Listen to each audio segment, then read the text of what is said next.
John Titus just made a new video about um, uh, Secretary Yellen. So Treasury Secretary Yellen just made a statement that she believed there was a way to basically seize and use all the Russian assets to Right. finance the Ukraine. Right. And basically, she was saying, we believe if we just take it and spend it on the Ukraine, we ought to be able to come up with some justification. So what she's proposing is basically stealing the Russians' money. Stealing the Russians' money to fund a Right. war against Russia. Right. Right. Mr. Putin, I think, and his leadership team have concluded that for Russia, it is clear that this is an existential crisis. In other words, I think that their assessment is that the Western leadership is so insane that they intend to break up the current Russian state and do a real rape of Russia. So Right. I think for them, if I were Mr. Putin,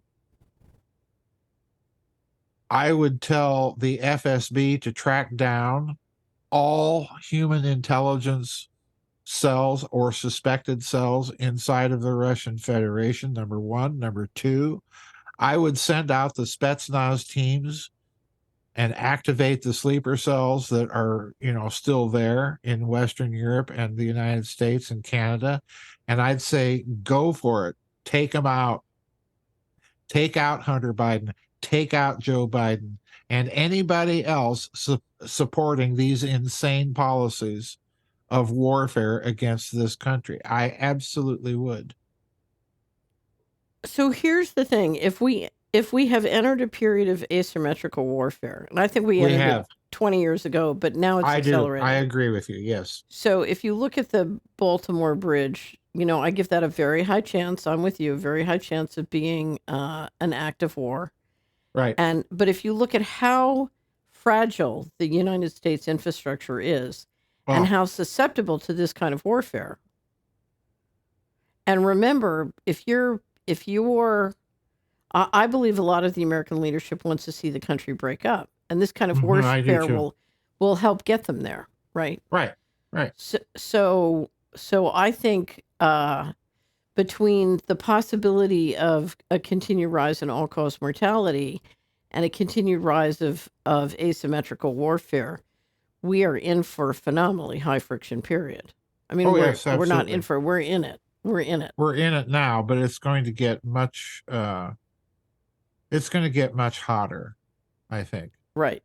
The problem as I see it, Catherine, and I don't know if you're seeing the same types of problems here, but this is not a good time to try and be introducing central bank digital currency. Because except they need control. They need control, but the problem is you're also trying to do this as you're entering this period of hot warfare, and you're dealing with countries, namely Russia and China, that have whole departments of their intelligence apparatus dedicated to cyber warfare. Mm-hmm. And, central bank digital currency is fine unless the enemy turns off the power. Right. Or the electricians. Remember, the electricians. Or the electricians. The French central bank. Exactly. So, this is, they're trying all these kooky schemes at the very time that the schemes, which are fragile to begin with, can so easily be scuttled, or for that matter, hijacked. Talk about nightmare scenario.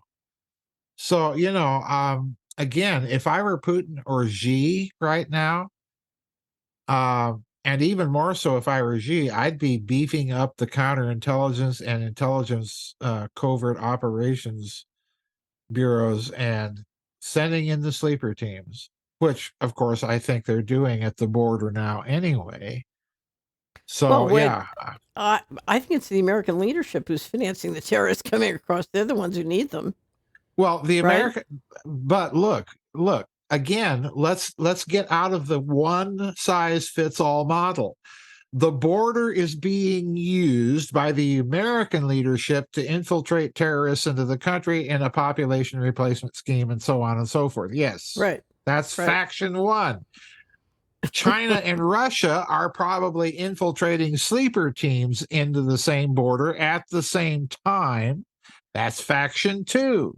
Then we have faction number three, the non-state fascist actors in the world. That's faction Right. three. So, in other words, again, yeah, I think all of this is happening.